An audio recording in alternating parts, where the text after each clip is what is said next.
नमस्कार दोस्तों, स्वागत है आप सभी का आपके अपने YouTube चैनल सिंपल मार्ग में। दोस्तों, अगर आप हमारे WhatsApp ग्रुप से जुड़ना चाहें तो डिस्क्रिप्शन में उसका लिंक दिया है, वहां जाकर आप हमारे WhatsApp ग्रुप से जुड़ सकते हैं। वहां पर आपको प्रतिदिन परिक्रमा और अन्य सिद्ध संतों की जीवनियों पर आधारित ऑडियो भेजा जाएगा। नर्मदे हर।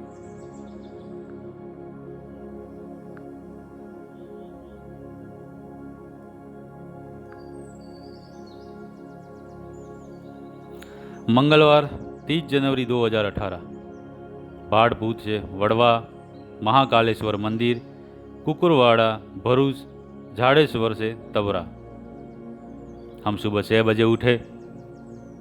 नित्य क्रम और दैनिक पूजन के बाद आश्रम परिसर के मंदिरों के दर्शन करके 8 बजे तक आगे बढ़ने हेतु तैयार हुए।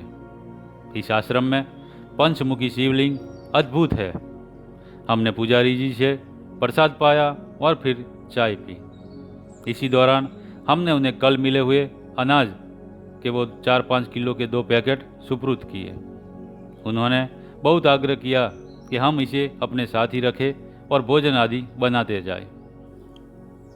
पर हमने बताया कि हम भोजन बनाने में समय नहीं नष्ट करना चाहते हैं, क्योंकि मैया अपने आप ही हमारे भोजन की चिंता करती है।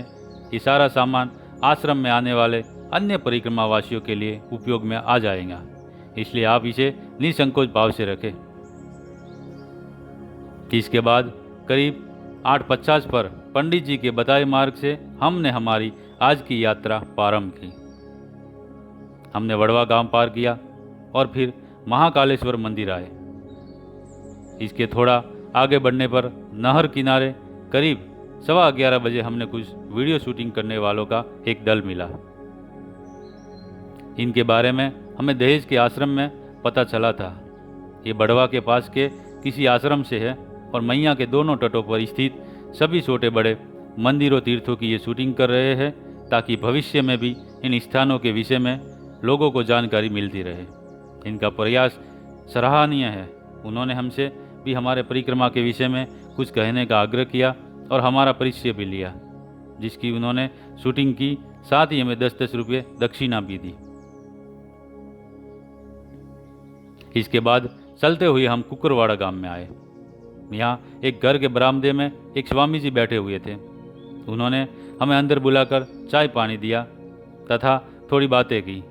साथ ही इन्होंने भी हमें 10-10 रुपये दक्षिणा दी तथा भोजन बनाने हेतु सदाव्रत देने की भी बात कही।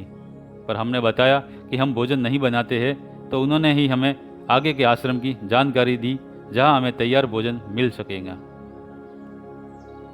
ये स्वामी जी स्वयं इस घर के मेहमान हैं। इस गांव के बाद हम त्रिगुणातीत ध्यान आश्रम पहुंचे। तब करीब 12:45 हो रहे थे। आश्रम सूना था, पर हम निसंकोच भाव से अंदर आ गए। थोड़ा आराम करने तक एक सेवादार ने आकर हमसे हमारे भोजन हेतु पूछताछ की और हमें उनके पाकशाला में ले गए।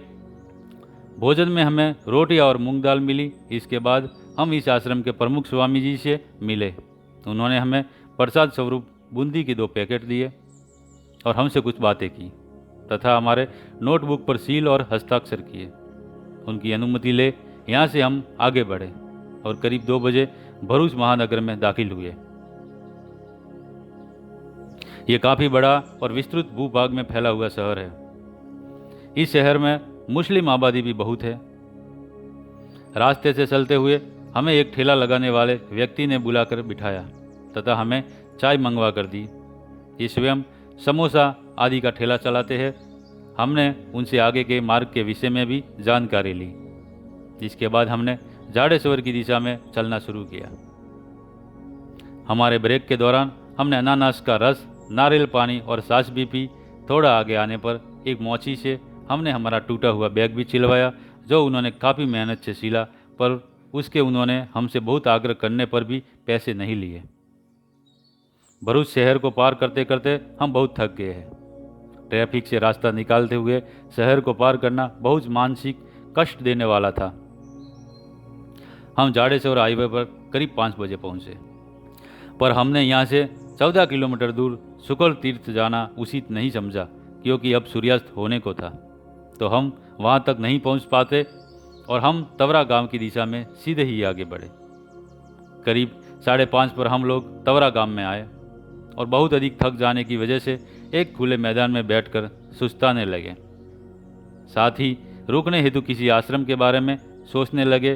तभी हमने मैया से प्रार्थना की कि मैया, हम सुबह से इतना चलकर बहुत थक गए हैं, पास में किसी आश्रम आदि के बारे में कुछ जानकारी दिलवा दो ताकि हम रुक सके।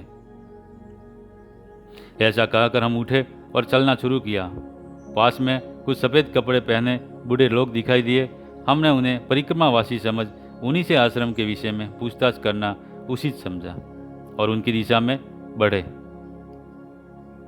तभी सामने से एक मोटरसाइकिल पर व्यक्ति हमारे सम्मुख आए और हमसे परिक्रमावासी होने के विषय में पूछताछ की।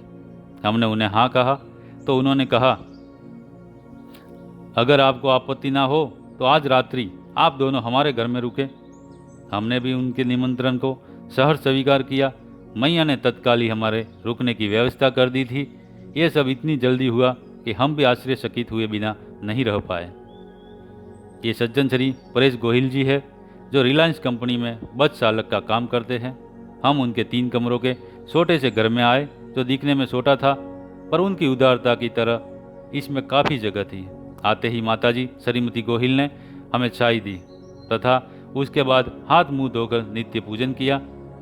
इसके बाद हमने उनके साथ बैठकर हरे मटर चीले और उनसे बातें की। हमें लगा हम हमारे घर में ही आ गए हैं।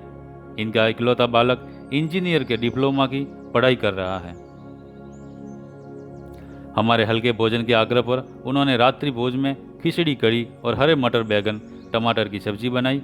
इन्होंने हमें असुविधा ना हो इसलिए अपने बैठक रूम को पूर्णतः हमारे हवाले कर दिया और टीवी आदि देखना हो तो देख ले, ऐसा भी आग्रह किया, जो हमने मना किया तथा स्वयं पीछे के कमरे में जाकर सोए। हमने उन सबसे बहुत समय तक बातें की और फिर रात्रि 9 बजे अपने बिस्तर जमा लिए। इसके बाद रवि जी ने 10 बजे तक कुछ पढ़ाई की तथा रोजिंदा डायरी लिखी। आज रवि जी के पैरों में कुछ दर्द है, इसलिए मुझे पुनः उनकी सेवा का सौभाग्य मिला। मैया की हम पर कृपा और चमत्कारिक रूप से मिले इस आश्रय के विषय में सोचते हुए हम रात्रि करीब 10:30 बजे पर निंद्राधीन हुए। नर्मदे हर। दोस्तों, अगर आपको हमारा वीडियो अच्छा लगा हो तो लाइक करें, अपने मित्रों में शेयर करें और कमेंट में लिखें कि आपको वीडियो कैसा लगा। और अगर आपने अभी तक हमारे चैनल को सब्सक्राइब नहीं किया है तो प्लीज़ सब्सक्राइब कर ले। नर्मदे हर।